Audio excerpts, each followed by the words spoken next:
Dando continuidade à aula sobre Trindade, essa é a segunda parte da aula, e agora nós vamos continuar nos textos bíblicos, lembrando de que Deus é três, sendo apenas uma pessoa.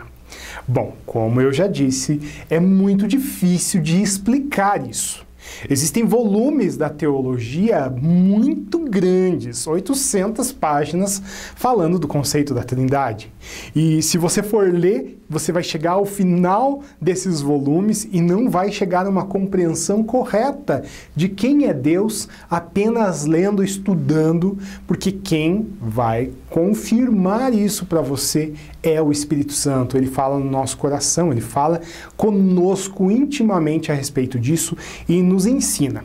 Bom, existem muitas explicações mirabolantes, você vai aí pelo YouTube afora e você vai encontrar diversas explicações, as mais cabeludas possíveis a respeito desse tema da Trindade. Você vai encontrar materiais muito bons, assim como você vai encontrar materiais muito ruins, e inclusive muitas pessoas defendendo o unicismo, que é só existe um Deus. E aí existem desdobramentos desse unicismo, que é uma doutrina que nós chamamos herética, é uma heresia, porque dizer que Deus é um só e não existe o Pai, o Filho e o Espírito, para nós é uma heresia. É fora do conceito bíblico. Embora seja difícil de se explicar, o conceito bíblico é muito claro em si, quando o Espírito Santo te revela. Então, o unicismo é um grande problema, porque alguns vão afirmar, inclusive, que Deus é único, mas ele se manifestou na criação através do Pai, ele se manifestou através de Jesus encarnado, e ele se manifestou quando Jesus é ascendido aos céus, ele se manifesta através do Espírito Santo. Então, é um único Deus que se manifesta de forma diferente para a humanidade. Este é um grande problema, porque nós vimos no texto base dessa aula que o Pai, o Filho e o Espírito aparecem na mesma cena. Bom, outras pessoas tentam explicar de formas diversas a teologia, a doutrina da Trindade. Eu vou mostrar aqui para vocês, nesses desenhos aqui, algumas versões, tá bom? A primeira delas que você vai ver ali é a figura do ovo. Então, a casca do ovo representa o Pai, a gema representa o Filho e a clara representa o Espírito Santo. Este é um grande problema, porque quando nós olhamos para três elementos que eles se distinguem e eles se afastam, por exemplo, quando nós temos a gema, nós não temos o ovo. Quando nós temos a clara, nós também não temos o ovo. Quando nós temos gema e clara, nós também não temos o ovo em si. Nós temos o ovo quando é casca, gema e clara. E existem outros elementos também no ovo. Então não é um exercício olhar para essa representação gráfica, um desenho, ou o ovo propriamente dito, dizendo que a gente pode simbolizar a Trindade. É um grande problema. Porque Deus, Pai, Filho e Espírito Santo, eles são, ele é Deus. Tem até um problema aqui no nosso português, a questão a questão verbal aqui. Deus é. Então, o Pai, o Filho e o Espírito Santo é Deus. É até um problema de conjugação aqui, né? O Pai, o Filho e o Espírito Santo não são Deus, ele é Deus. É uma pessoa só.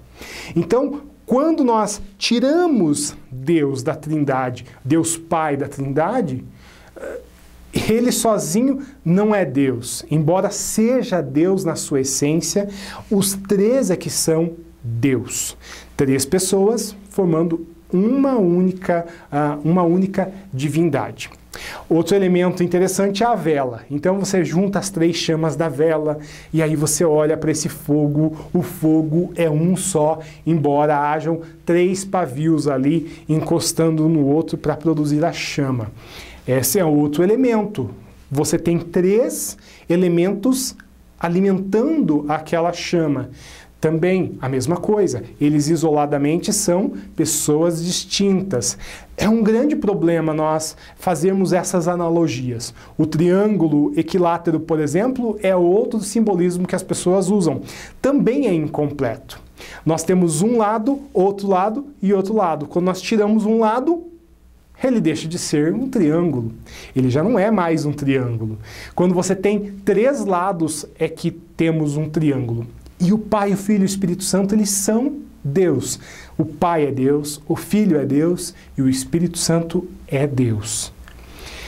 Nós vemos aí muitas representações gráficas. Alguns vão dizer que a forma mais aproximada é este desenho aqui, que ele é interligado. Então nós temos 3 desenhos, mas de qualquer forma ele é interligado, né? Nós vemos aqui uma interligação.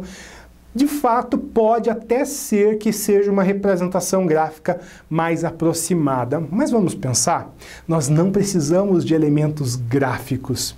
Os cristãos, os judeus, nunca precisaram olhar para um elemento para se aproximar de Deus. No conceito judaico e no conceito bíblico, isto é até idolatria. Quando nós olhamos para alguma coisa para substituir a Deus. Nós precisamos de um texto, nós precisamos de uma imagem, nós precisamos de um desenho, nós precisamos olhar. E não é assim. Jesus disse que é bem mais feliz aqueles que creem sem ver. Nós não precisamos ver para crer. Tomé foi um homem que foi incrédulo. Ele precisava ver as mãos de Jesus para crer. Nós somos felizes por não precisarmos de nenhuma interpretação. Nós não precisamos de nada e ninguém para nos aproximar de Deus. Nenhum desenho, nenhuma figura, nenhum elemento nos aproxima de Deus. É o próprio Espírito Santo que é vivo, eficaz, que faz isso em nós. Nós podemos pensar também que a melhor forma de pensar em Trindade é justamente olhar para o amor de Deus. Pensa comigo. O amor é a melhor forma de se explicar a Trindade. Olha só o porquê. Nós mesmos conhecemos o amor que Deus tem por nós e cremos nesse amor. Deus é amor. Olha o que a Bíblia diz. Deus é amor. Aquele que vive no amor, vive unido com Deus. E Deus vive unido com ele. Olha que interessante. Deus é amor. Mas Deus, ele é eterno. Ele existe para sempre. Ele sempre existiu. A humanidade veio depois. Como que nós vamos dizer que Deus é amor, sendo que ele não tinha ninguém para amar? A quem Deus amava? Pensa comigo. Quem Deus amava antes da criação do homem? Ora, só é possível amar se tem mais uma pessoa envolvida. Porque todo amor, ele exige relacionamento. Todo amor exige relacionamento. Não tem como amar sem se relacionar. E aí está o grande trunfo do cristianismo frente a outras religiões, porque o nosso Deus é amor. Outras religiões não têm Deus como amor. Tem Deus como juiz, tem Deus como aquele que reprime a humanidade por alguma questão, tem aquele que precisa de um sacrifício para amar. O nosso Deus não, o nosso Deus é diferente. Ele se sacrificou por nós por amor. E aí nós vamos ver, do Gênesis ao Apocalipse, esse amor de Deus revelado através da pessoa de Jesus. Embora Jesus não seja citado claramente no Antigo Testamento, ele é profetizado, ou seja, olhava-se para a esperança que havia na promessa. Por exemplo, em Hebreus capítulo 11, nós vemos que Abraão ele foi justificado por essa confiança, por essa fé na promessa de Deus. A promessa é que Deus salvaria a humanidade. E um dia, Deus mesmo salvou. Isso foi pensado antes da fundação do mundo, segundo Apocalipse. A Bíblia vai dizer em Apocalipse que Jesus é o Cordeiro morto antes da fundação do mundo. Ora, alguém que ama pensando preventivamente naquilo que poderia e iria acontecer. O nosso Deus é um Deus de amor e Ele não é só um Deus de amor, mas Ele é o amor, diferente de outros deuses. E como eu disse, só tem como amar se você se relaciona com alguém. Olha que interessante. O amor, ele exige um relacionamento. Olha a Trindade de novo num outro texto bíblico. Em Hebreus capítulo 9, versículo 14, diz assim: se isso é assim, imagine então quanto maior ainda é o poder do sangue de Cristo.